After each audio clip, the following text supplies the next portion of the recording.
ونؤمن به ونتوكل عليه ونعوذ بالله من شرور أنفسنا ومن سيئات أعمالنا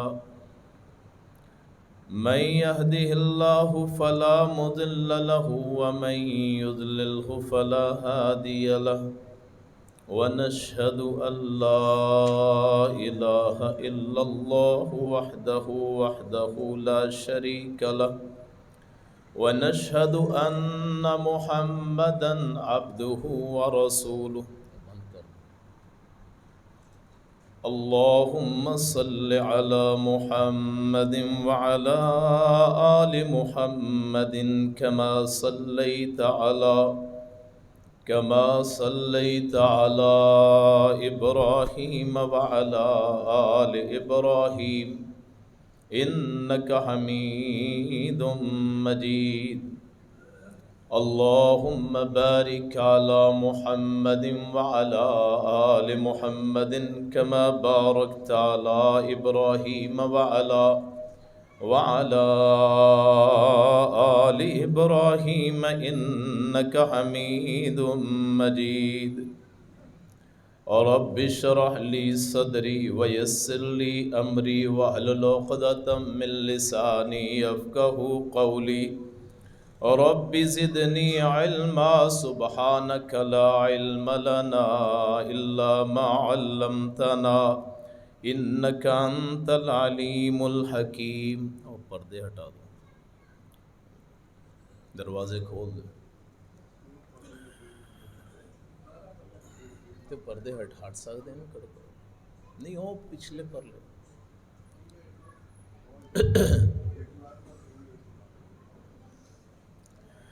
أما بعد فإن خير الحديث كتاب الله وخير الهدي هدي محمد صلى الله عليه وسلم وشر الأمور محدثاتها وكل محدثة بدعة وكل بدعة ضلالة وكل ضلالة في النار. أعوذ بالله السميع العليم من الشيطان الرجيم بسم الله الرحمن الرحيم. يا أيها الذين آمنوا كتب عليكم الصيام كما كتب على الذين من قبلكم لعلكم تتقون أياما معدودات.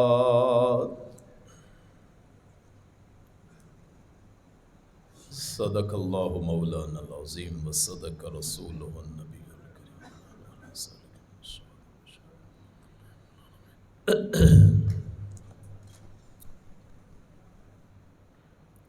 آج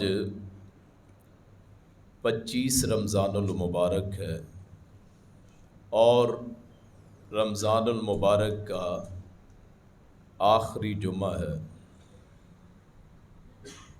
ہمارے لوگ تو شاید 27ویں کا انتظار کرتے ہیں، پورا مہینہ جی 27ویں رات آئے گی، 27ویں رات آئے گی، آخری جمعہ آئے گا. حالانکہ یہ کوئی خوشی کی بات نہیں ہے، غم کی بات ہے. اللہ والے ان کے لیے اس رمضان کا گزرنا یہ کرب کا باعث ہے، خوشی کا باعث نہیں ہے. اگر کوئی یہ سمجھے کہ 27ویں رات آئے گی ثواب ملے گا، وہ ثواب تو بہت ساری چیزوں میں اور میں بھی ہے، لیکن اصل چیز ہے رمضان کا آنا اور اس میں پھر اعمال کر کے کامیابی حاصل کرنا. بڑے بڑے اشتہارات، پمفلٹ اور اس کے علاوہ بڑے اہتمام کیے جاتے ہیں. سحری کرائی جائے گی جی 27ویں کی سحری، اور اس کو لوگ بڑا سمجھتے ہیں جی، بڑا یہ ثواب کا مسئلہ ہے. تو دنیاوی لحاظ سے تو ہو سکتا ہے، اور واقعتاً سحری اس میں کھانا کھلانا یا افطاری کروانا یہ باعث ثواب ہے. لیکن در حقیقت ایسے دن نصیبوں والوں کو ملتے ہیں جن کے نصیب اچھے ہوتے ہیں. بہت سارے ایسے احباب جو پچھلے سال موجود تھے اس سال موجود نہیں ہیں، اللہ ان کی مغفرت فرمائے. اور بہت سارے ہم میں سے ایسے ہیں جو شاید اگلا رمضان نہ دیکھ سکیں۔ اس میں عمر کی بات نہیں ہوتی کہ آپ کی عمر زیادہ ہے تو پھر ہی مرنا ہے۔ تھوڑی عمر میں بھی آدمی اگر اللہ کا حکم آ جائے، اذا جاء امر اللہ، جب اللہ کا حکم آ جائے تو پھر اس کو کوئی روک نہیں سکتا۔ تو اصل تو غم کی بات ہے، رمضان کا گزرنا اور دن رہ گئے ہیں 4۔ کوئی اس بات پہ خوشی کرے کہ عید آنے والی ہے، نہیں میرے بھائی، دراصل یہ غم کا وقت ہے جسے ہم جمعۃ الوداع کہتے ہیں۔ اللہ کے رسول صلی اللہ علیہ وسلم نے فرمایا جمعے کا دن، اس میں حضرت آدم علیہ السلام کی پیدائش ہوئی، پھر اس میں جنت میں داخل کیے گئے، اس میں جنت سے نکالے گئے، اور اس دن ہی قیامت آئے گی، جمعے کے دن قیامت آئے گی۔ اس میں 2 چیزیں ہیں، خوشی کی بات بھی ہے کہ اس دن میں دنیا کا اختتام ہوگا جو دنوں کا سردار دن ہے، اس کو عید کا دن بھی کہا گیا ہے۔ اور غم کی بات یہ ہوگی کہ وہ دن جو سب سے فضیلت والا ہے، اس میں اللہ کا عذاب آئے گا۔ قیامت جو ہے اس کا مطلب ہے اللہ کا عذاب، بہت بڑا عذاب، صرف کافروں پہ قائم ہوگا، مومنوں پہ قائم نہیں ہوگا۔ تو وہ یہ دن جو ہے جمعے کا، اس میں اللہ کا عذاب اترے گا، حالانکہ کافروں پہ اترے گا۔ قرآن کریم میں ایامن بولا جاتا ہے ان دنوں پہ جو یادگار دن ہوں، تو جمعے کا دن بھی اللہ کے یادگار دنوں میں سے دن ہے۔ اور جب ہم رمضان میں اس کو جمعے کو جمعۃ الوداع کہتے ہیں تو آدمی کی روح دراصل کانپنی چاہیے۔ آدمی جمعے سے پہلے اس کی کیفیت یہ ہو کہ اگر یہ اللہ کا مہمان جا رہا ہے تو زندہ ہم نے بھی نہیں رہنا ہے۔ بند کر دیں۔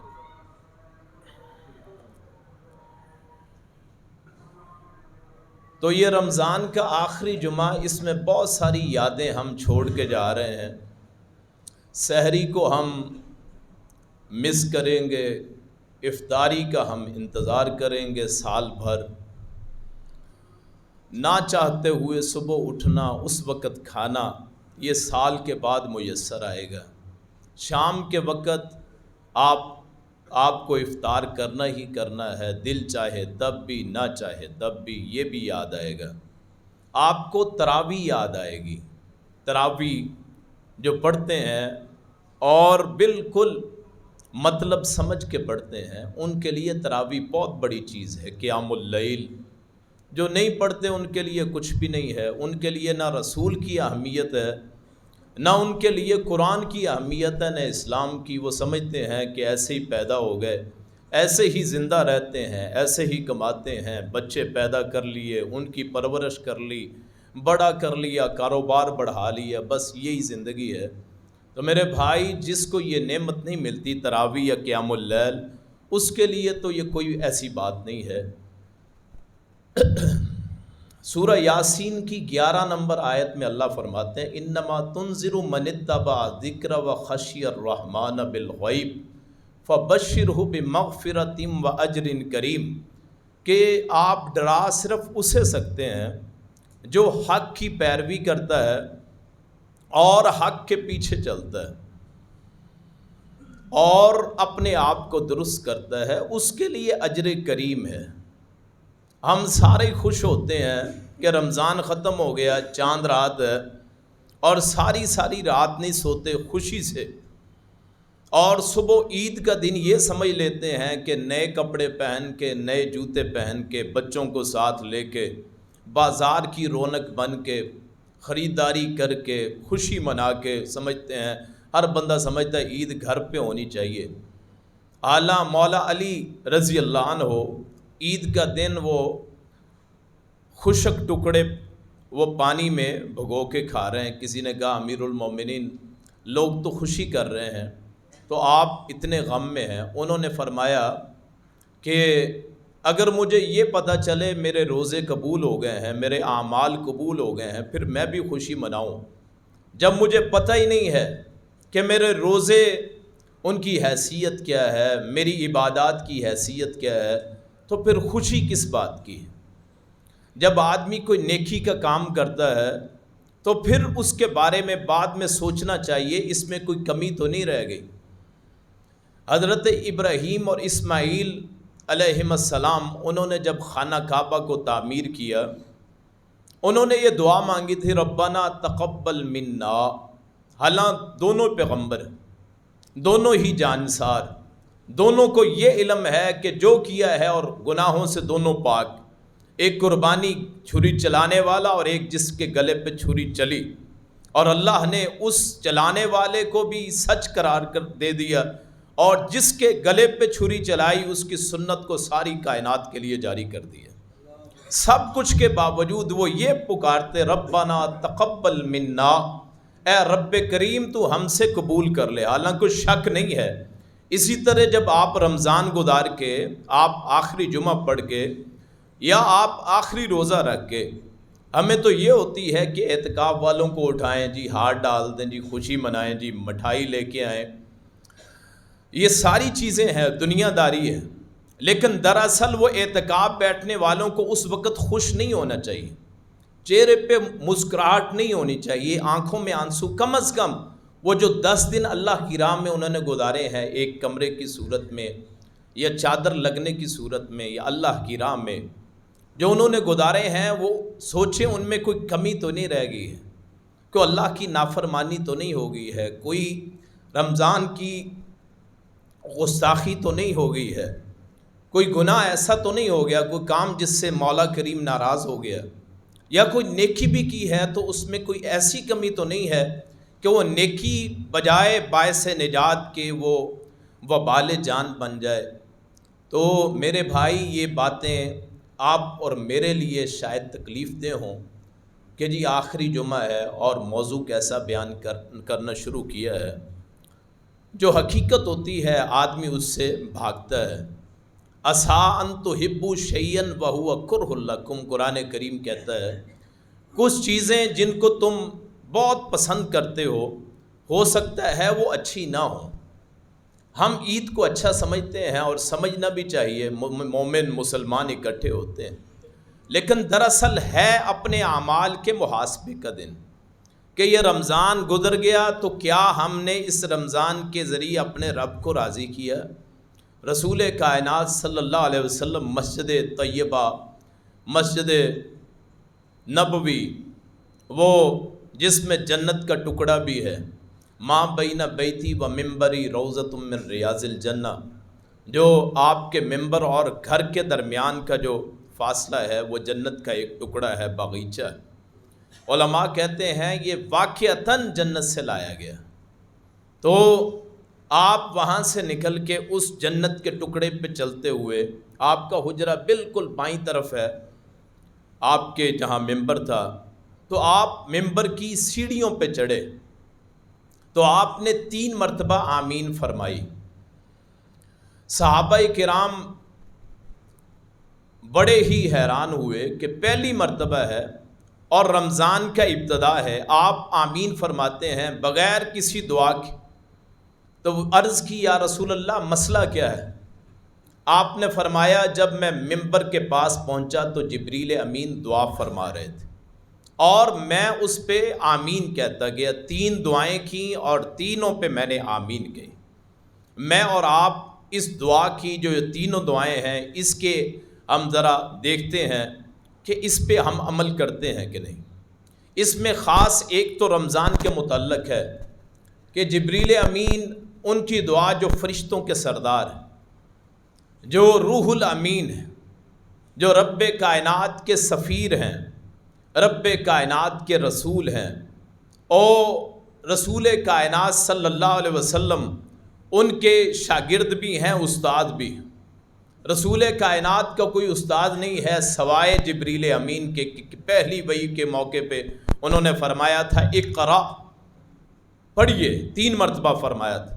تو آپ نے فرمایا تھا ما انا بقارئ، میں پڑھا ہوا نہیں ہوں۔ تو انہوں نے پھر اقرا سورہ الگ کی پہلی 5 آیات پڑھ کے انہوں نے سنائی تھی، تو آپ نے پھر وہ پڑھی۔ وہ آپ کے استاذ بھی ہیں، کبھی آپ کے شاگردگی کی صورت میں بھی بیٹھتے ہیں، تو وہ دعا کرتے ہیں استاد اور شاگرد، اور اس پہ آمین کہتے ہیں استاد اور شاگرد۔ نہ ان کے بارے میں کوئی شک ہے، نہ ان کے بارے میں کوئی شک ہے، یعنی فرشتوں کا سردار وہ دعا کرے اور رسولوں کا سردار اس پہ آمین کہے، اس سے بڑی سعادت کی بات کیا ہے؟ اور اس کے بارے میں کامیابی قبولیت کی کوئی شک ہے ہی نہیں۔ ان میں وہ دعا جو رمضان کے متعلق ہے وہ یہ ہے کہ وہ شخص ذلیل و رسوا ہو جائے، وہ شخص ناکام ہو جائے، وہ شخص اس کی ناک خاک آلود ہو، وہ نامراد ہو جس کی زندگی میں رمضان آیا اور اس نے اپنے رب کو راضی کر کے اس کی جنت حاصل نہ کی۔ میرے اور آپ کے دل کے دہلانے کے لیے یہ حدیث ہی کافی ہے، اور فرمان اس کا ہے جس سے بڑا کائنات میں سچا کوئی نہیں، جو صادق اور امین ہے۔ امانت کا اگر 100% رکھا جائے تو 100% سے بھی بڑھ کے اس شخصیت کے نمبر ہیں۔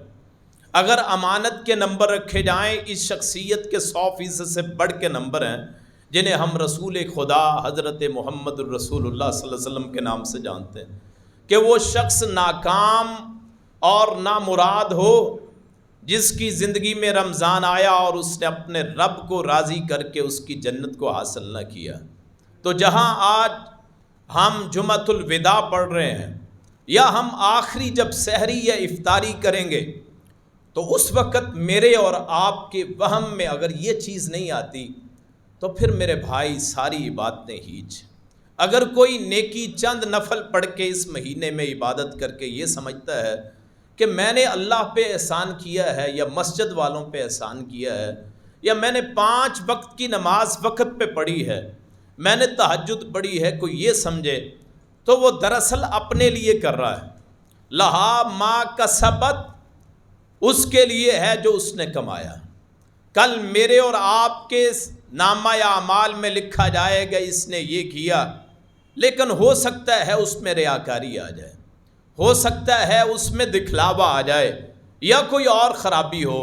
تو جب ہم آخری افطاری یا سحری کریں تو دل و گمان پہ یہ ہونا چاہیے، اے رب کریم ہم سے جو کوتاہیاں ہوئیں تو ہمیں معاف فرما، اور ایسے لا تعداد رمضان عطا فرما کہ اس مہینے یہ سردار مہینہ، اس مہینے جیسا مہینہ ہی۔ دوسری دعا آپ نے یہ فرمائی، وہ شخص ناکام و نامراد ہو، اس کی ناک خاک آلود ہو، جس کے سامنے میرا نام لیا گیا اور اس نے مجھ پہ درود نہ بھیجا، جس نے میرے نام پہ درود نہ بھیجا۔ اور اس سے بڑی شان کیا ہے؟ کائنات کا رب اپنے الفاظ سے کہتا ہے، ان اللہ وملائکتہ یصلون علی النبی یا ایھا الذین آمنوا صلوا علیہ وسلموا تسلیما، کہ اللہ رسول پہ درود بھیجتے ہیں، اللہ اور اس کے فرشتے رسول کریم صلی اللہ علیہ وسلم پہ اپنی رحمتوں کی دعائیں کرتے ہیں۔ پوچھا گیا آپ کے لیے رحمت کی دعا کیا ہے؟ تو فرمایا گیا کہ اللہ کی طرف سے درود کا مطلب یہ ہے کہ اللہ رحمتیں نازل کرتا ہے۔ فرشتوں کے درود کا مطلب کیا ہے؟ کہ فرشتے آپ کے لیے استغفار، آپ کے درجات کی بلندی مانگتے۔ اس لیے اے مومنو تم بھی درود و سلام بھیجو۔ آپ نے فرمایا جو میرا نام سن کے وہ مجھ پہ درود نہ بھیجے وہ ناکام و نامراد۔ کتنی مرتبہ رسول کائنات صلی اللہ علیہ وسلم کا نام گزرتا ہے اور ہماری زبان چپ رہتی، حالانکہ 10 نیکیاں ملتی ہیں، 10 گناہ معاف ہوتے ہیں، 10 درجات بلند ہوتے ہیں، اللہ اپنی رحمتیں کر دیتا ہے۔ اور تیسری دعا جو میرے اور آپ کے لیے سب سے شاید اہم ہو، کہ رسول کائنات صلی اللہ علیہ وسلم نے جس پہ آمین فرمائی، کہ وہ شخص ناکام و نامراد ہو، اس کی ناک خاک آلود ہو، جس کی زندگی میں اس کے والدین آئے اور اس نے ان کی خدمت کر کے اپنے رب کی جنت کو حاصل نہ کیا۔ یعنی دنیا میں یہ 2 ایسے ہیں ماں اور باپ ان جیسی نعمت ہی کوئی نہیں، ان جیسی رب کی رحمت ہی کوئی نہیں، ان جیسے رب کے فضل ہی کوئی نہیں، ان جیسا رب کا احسان ہی کوئی نہیں، ان جیسے رب کی نعمتوں میں سب سے بڑی نعمت کہ اللہ تعالیٰ نے جہاں اپنی عبادت کا تذکرہ فرمایا وہاں والدین کے ساتھ اچھے سلوک کا اللہ تعالیٰ نے وہاں تذکرہ فرمایا۔ قرآن میں 2 صورتوں میں اللہ تعالیٰ نے تذکرہ فرمایا، اپنا اور ساتھ ہی والدین کا، سورہ احقاف اور سورہ بقرہ۔ ان دونوں صورتوں کو پڑھنے کے بعد یوں محسوس ہوتا ہے کہ حقوق اللہ میں سب سے بڑا حق اللہ کریم کا ہے کہ اس کے ساتھ شرک نہ کیا جائے، اور حقوق العباد میں سب سے بڑا حق یہ ہے کہ والدین کے ساتھ احسان سلوک کیا جائے، اچھا سلوک کیا جائے۔ میرے اور آپ کے لیے تو رب کریم نے بڑے راستے رکھے ہیں، آپ ان تینوں چیزوں کو اپنے اوپر لاگو کر لیں کہ رمضان اپنی بخشش کا ذریعہ بنائیں، اپنی رحمت کا ذریعہ بنائیں، اپنی آگ سے آزادی کا ذریعہ بنائیں، اپنے والدین کو اپنے لیے پیر و مرشد بنائیں، اپنے لیے آگ سے نجات کا ذریعہ بنائیں، اور اگر فوت ہو چکے کوئی ایک یا دونوں میں سے ایک یا دونوں آپ سے بچھڑ گئے تو رسول کائنات صلی اللہ علیہ وسلم نے فرمایا ان کا طریقہ ہے ان سے نیکی۔ کسی نے پوچھا کہ میں اپنے والدین کے بعد ان سے کیا نیکی کر سکتا ہوں؟ آپ نے فرمایا ان کے لیے دعائے بخشش مانگنا، استغفار کی دعا مانگنا، یہاں مانگ لیں، قبر پہ مانگ لیں، جہاں آپ کا موقع ملے، رب ارحمہما کما ربیانی صغیرا، ان دعاؤں کے ساتھ اپنے والدین کو یاد کریں۔ اللہ کریم آپ کی دعائیں اپنے والدین تک پہنچائے گا، آپ کے والدین تک۔ یہ اللہ تعالیٰ نے وسیلے رکھ دیے۔ اگر کسی کو سمجھ نہیں آتی، اگر آج کوئی اپنے والدین کا گستاخ یا والد کے سامنے کھڑا ہوتا ہے، یا کم از کم اس کی آنکھیں والد کے سامنے غصے میں آتی ہیں، یا اس کی آنکھوں میں شرم حیا نہیں، یا والد وہ کھڑا ہے آپ بیٹھے، یا پھر آپ گستاخی کرتے ہیں، کبھی اونچا بول لیتے ہیں، تو یاد رکھیے آپ کی کسی عبادت کی کوئی حیثیت نہیں ہے۔ آپ کے لیے اللہ تعالیٰ، اللہ کے رسول نے یہ تینوں دعائیں امت کو کس لیے بیان کی؟ اللہ نہ بیان کرتے، لیکن صرف اس کو بیان کرنے کے لیے کہ اس کو آپ نے معیار حق بنایا۔ اور تیسری چیز کیا ہے؟ رسول اللہ کا نام ہے صلی اللہ علیہ وسلم، کوئی زور بھی نہیں لگتا، صلی اللہ علیہ وسلم، اللہم صلی علی محمد، اللہم صلی علی، درود ابراہیمی نہیں پڑھ سکتے، آپ مختصر پڑھ لیں صلی اللہ علیہ وسلم، آپ کے درجات کی بلندی کا سبب ہے۔ پھر ہمیں یاد آئے گا کہ ہم ہر نماز کی فکر کرتے تھے، ہر نماز میں پہنچتے تھے، سنتوں کا خیال کرتے تھے۔ اعتکاف والوں کو یاد آئے گا ہم چند دن کے لیے ایک جگہ مقید ہو گئے تھے۔ ہمیں یاد آئے گا جاگی راتوں کی عبادت، ہمیں یاد آئے گی لیلۃ القدر کی، ہمیں یاد آئے گی راتوں کو اپنے رب کے سامنے شاید کسی موقع پہ آنسو بہا دیا کہ باتیں، اور ہماری حالت کیا ہے؟ 27ویں کو تو ہم نے شغل میلہ بنایا۔ ہمارا خیال ہے کسی خطیب کو بلایا جائے، واز کرایا جائے، بلے بلے ہو، حالانکہ یہ مقصد ہی نہیں ہے۔ آپ صرف ختم قرآن جو ہے اس کی دعا یا اس کے کچھ مندرجات وہ بیان کر دیں، آپ لوگوں کے دلوں کو اللہ کی طرف مائل کریں۔ یہ جیسے پیشہ ور خطیب ہیں ان کو بلانا، واہ واہ بلے بلے، حالانکہ یہ کوئی صورت ہے ہی نہیں، اسلام کے منافی ہے یہ کام۔ آپ کی مسجد کا جو امام ہے وہ بس بیان کر دے، اس قدر بیان کر دے کہ آپ کے دل اللہ کی طرف مائل ہو جائیں۔ اس سے زیادہ اس رات میں پروگراموں کی کوئی حیثیت نہیں کہ اگر کوئی یہاں شعر و شاعری یا آواز کا جادو جگائے یا کچھ اپنے معاملات چھیڑ لے تو یہ کوئی اچھی بات نہیں ہے۔ ہمارے لیے بھی افسوس کی بات ہے کہ ہمارا ذہن یہ ہے، اپنے پیسے بھی برباد کریں کہ 40-50 ہزار میں اچھا خطیب آتا ہے، اپنے قاری صاحب کی تو خدمت نہ کر سکے، اور ایک رات میں اس کو وہ صلہ دے دیا جو کسی مہینے میں اپنے قاری صاحب کو نہ دیا۔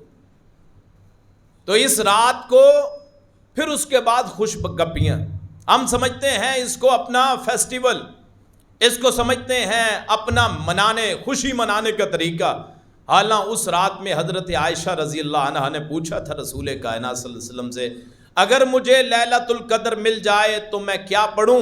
تو آپ نے فرمایا تھا اس وقت تو یہ پڑھ اللہم انک عفو کریم تحب العفو فاعف عنی، اے اللہ تو درگزر کرنے والا ہے، معزز ہے، اے اللہ مجھے معاف فرما دے، اے اللہ مجھے معاف فرما دے۔ اگر امام ہے تو وہ پڑھے گا اللہم انک عفو کریم تحب العفو فاعف عنا، اے اللہ ہمیں درگزر کر دے، اور اللہ بڑا ہی درگزر کرتا ہے۔ رسول اللہ صلی اللہ علیہ وسلم نے فرمایا اللہ سے زیادہ کسی کو خوشی نہیں ہوتی جب اس سے کوئی معذرت کرتا ہے، تو کم از کم جو جاگنے والی راتیں ہیں، ہم سمجھتے ہیں لیلۃ القدر صرف 27 میں ہے، ہمارے بھی اس لیے پروگرام رکھتے ہیں جی ہر قسم کے مکتبہ فکر کے لوگ آ جاتے ہیں۔ اللہ بتانے والی بات یہ ہے کہ لیلۃ القدر 5 راتوں میں کسی میں بھی آ سکتی، 21ویں ہو، 23ویں ہو، 25ویں میں ہو اور 27ویں میں ہو یا 29ویں رات، ان تمام میں لیلۃ القدر ہو سکتی ہے۔ کہیں نہیں لکھا کہ لیلۃ القدر صرف 27ویں رات میں۔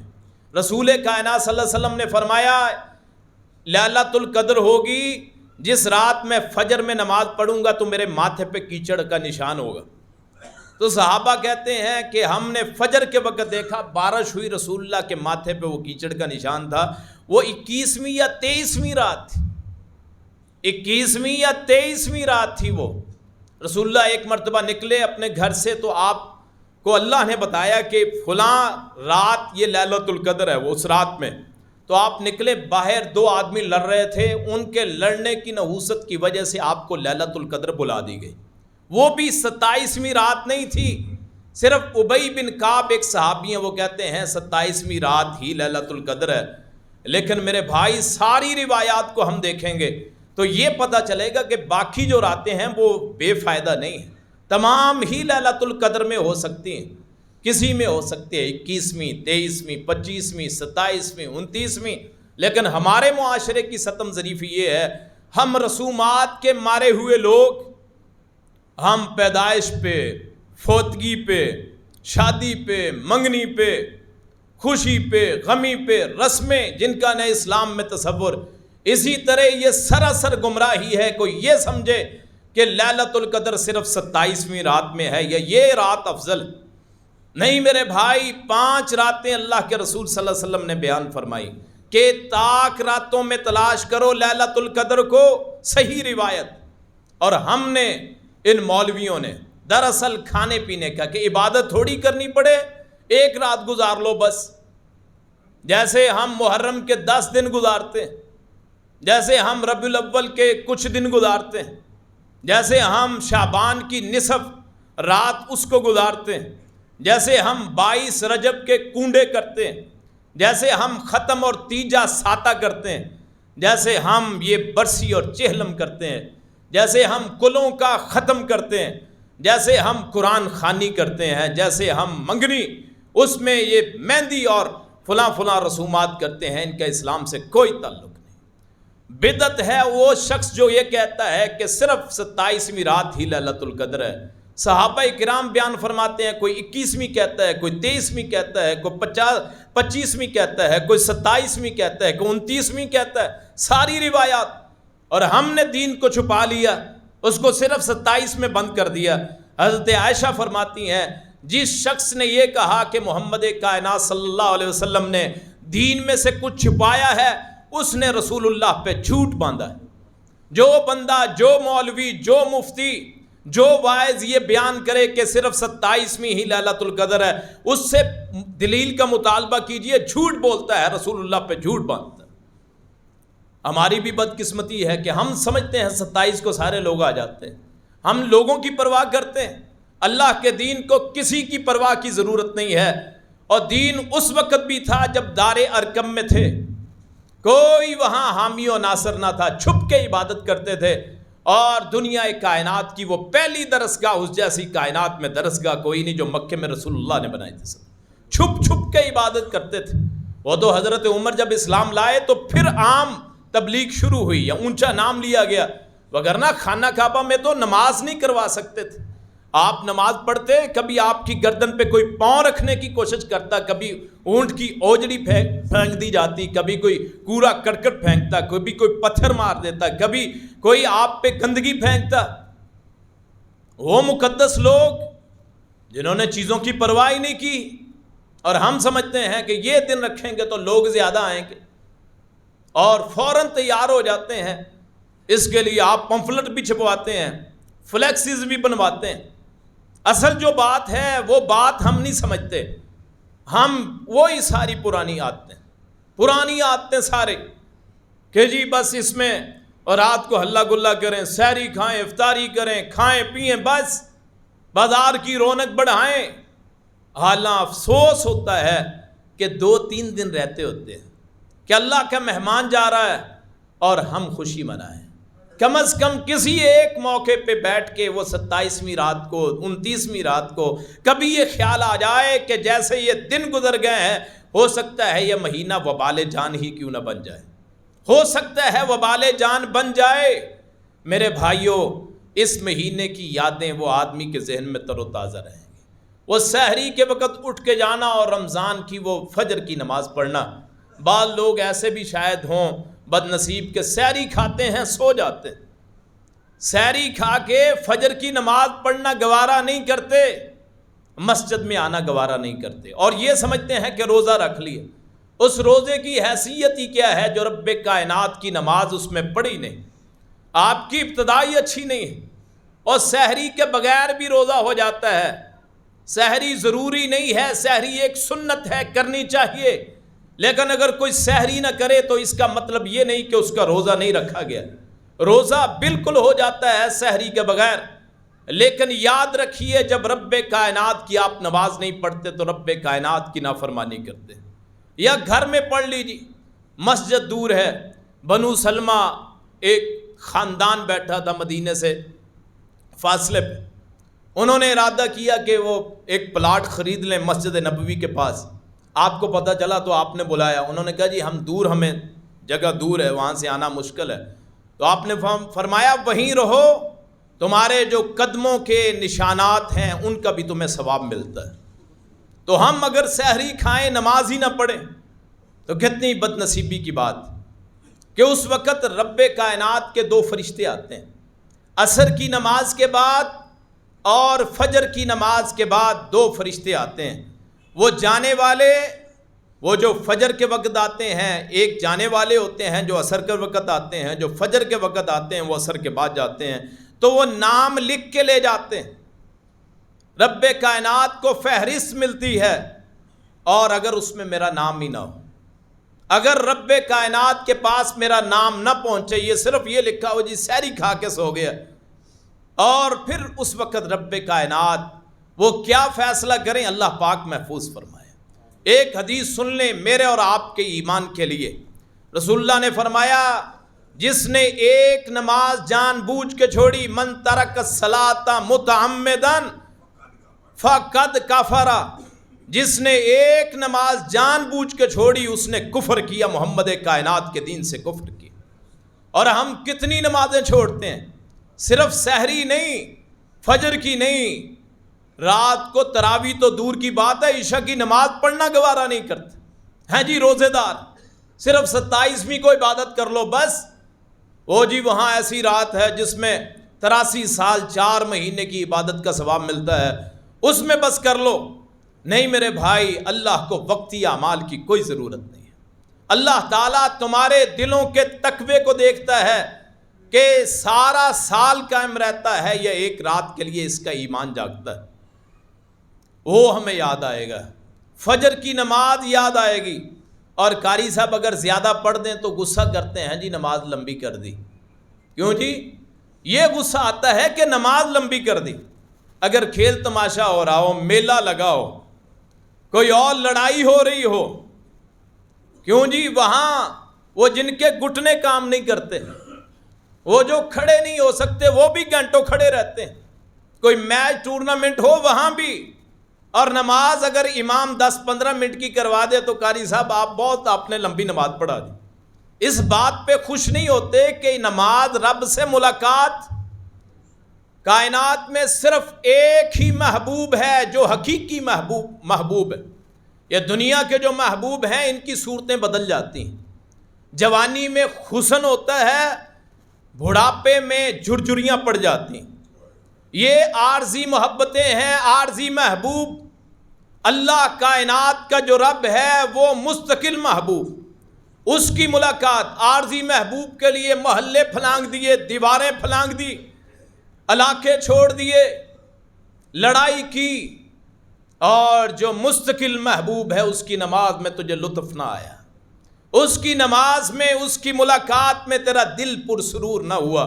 جی مجھے سمجھ نہیں آتی، کوتاہی تو اپنی ہے. قرآن کا ترجمہ کیوں نہیں پڑھتے؟ وہ دعائیں جو نماز میں پڑھتے ہیں وہ کیوں نہیں ان کا مطلب سمجھ میں آتا؟ بات تو ایسے ہیں جن کو یہی نہیں پتا کہ اللہ اکبر کا معنی کیا ہے. کہ آپ جب نماز میں کھڑے ہوتے ہیں اس پہلے ان الفاظ کا ہی مطلب نہیں آتا.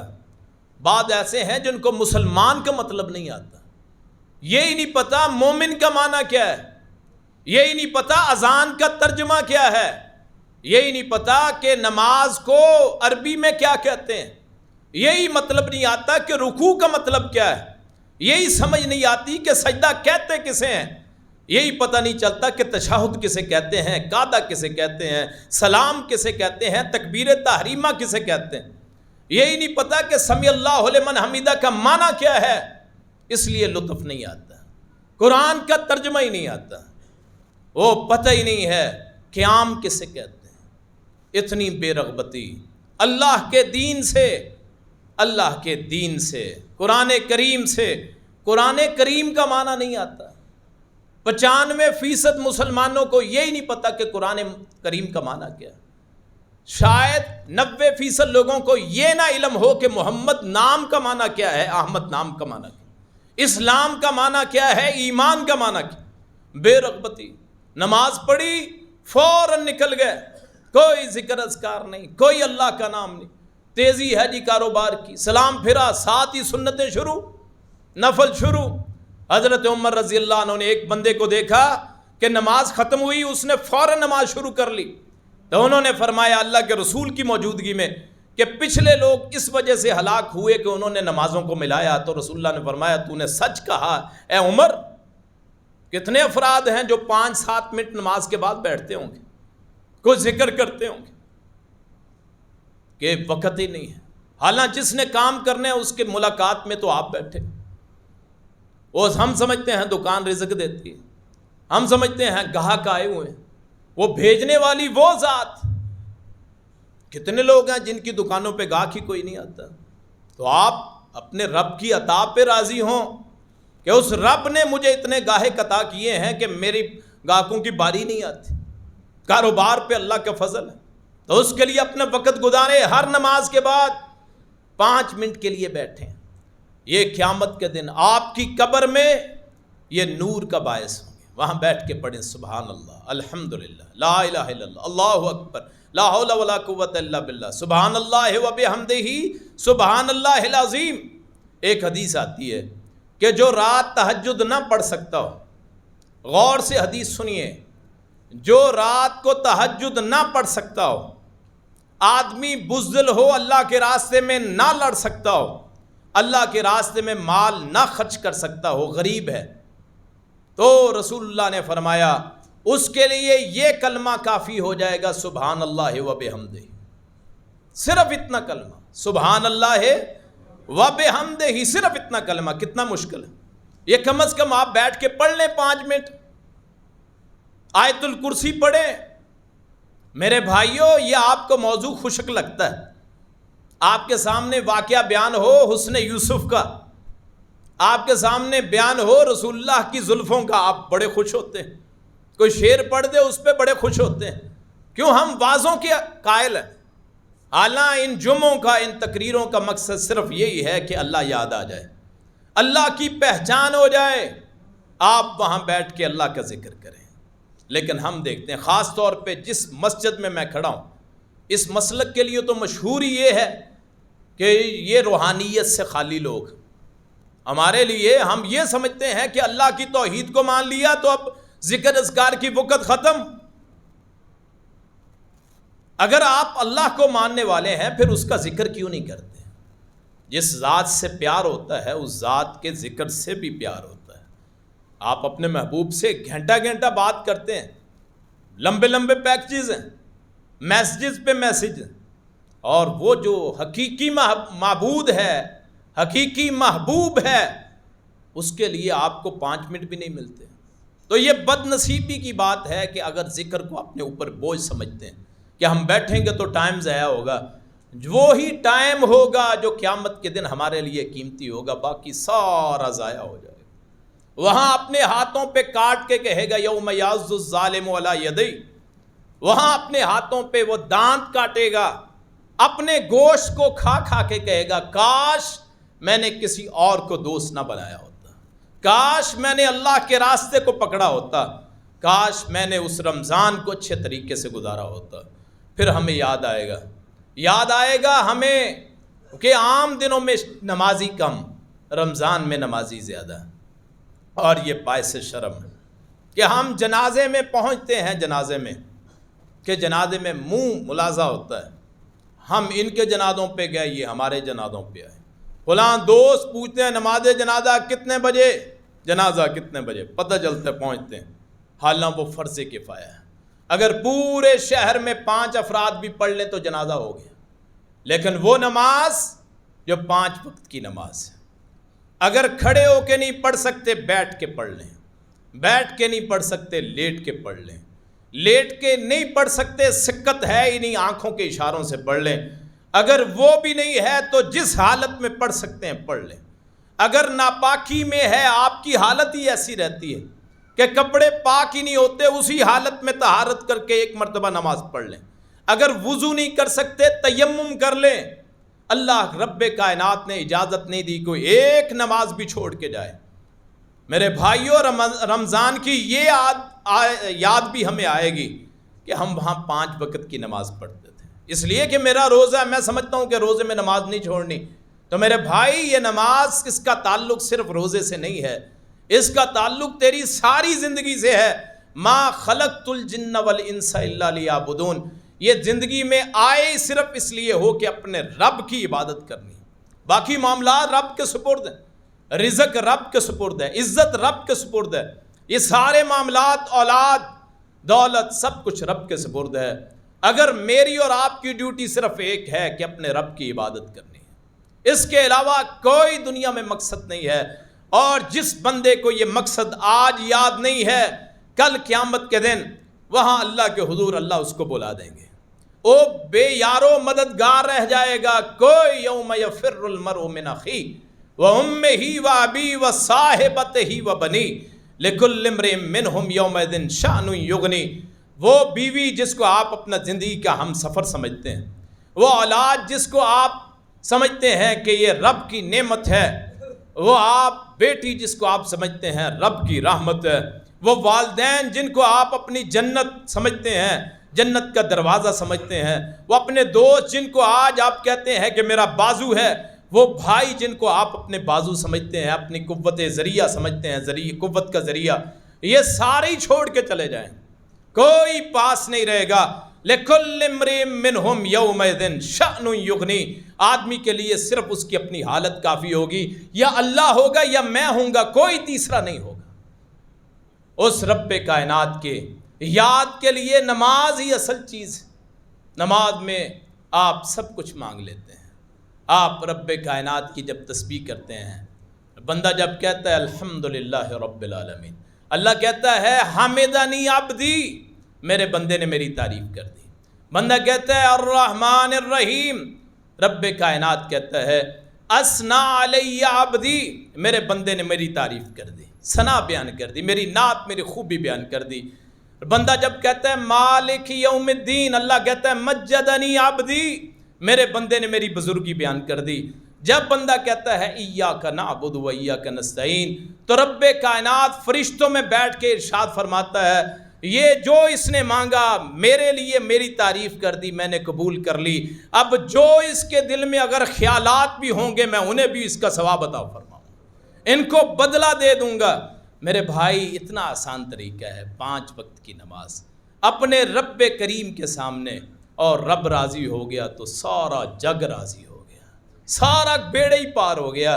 پھر جمعۃ الوداع میں بھی وہ لذت آئے گی، عام جمعوں میں بھی جو ہونی چاہیے۔ پھر نماز میں لذت آئے گی، پھر رکوع میں آپ لمبے رکوع میں آپ امام کو نہیں کوسیں گے، پھر آپ سجدہ لمبا ہو گیا تو امام کو نہیں کہیں گے، اگر قیام لمبا ہو گیا پھر آپ امام کو نہیں کوسیں گے۔ نہیں میرے بھائی، نماز سکون سے اس امام کے لیے بشارت ہو جس امام کی لمبی نماز ہوتی ہے، اور ان مقتدیوں کے لیے، ان کے لیے وہ بشارت ہو جو اس لمبی نماز میں شامل ہوتے ہیں۔